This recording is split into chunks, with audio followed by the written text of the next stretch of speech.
শিশুদের ডায়রিয়া ও পানি শূন্যতার লক্ষণ। সারা দিনে ৩ বার বা তার বেশি নরম বা পাতলা পায়খানা হলে সাধারণত ডায়রিয়া বলা হয়। ডায়রিয়া হলে শরীর থেকে প্রচুর পানি ও প্রয়োজনীয় লবণ বের হয়ে যায়। যখন এই ঘাটতি পূরণ করা হয় না, তখনই পানি শূন্যতা দেখা দেয়। তাই ডায়রিয়ার প্রথম চিকিৎসা হলো পানি শূন্যতা পূরণ করা।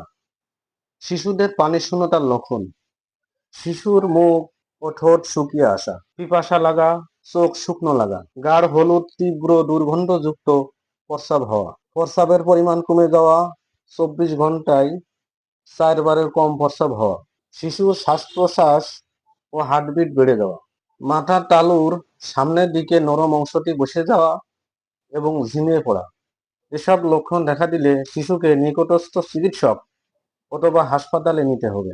শিশুদের ডায়রিয়া হওয়ার কারণ: পেটে জীবাণুর আক্রমণ বা ইনফেকশন হওয়া, নরোভাইরাস নামের ভাইরাসের আক্রমণ, ফুড পয়জনিং বা খাদ্য বিষক্রিয়া ডায়রিয়ার একটি অন্যতম কারণ। ওষুধের পার্শ্ব প্রতিক্রিয়া: বিশেষ কোনো খাবার হজম না হওয়া।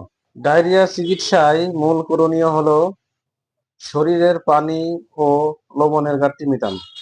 এজন্য শিশুকে পর্যাপ্ত পরিমাণ খাবার, স্যালাইনের পাশাপাশি তরল পানি ও পুষ্টিকর খাবার খাওয়ানো উচিত।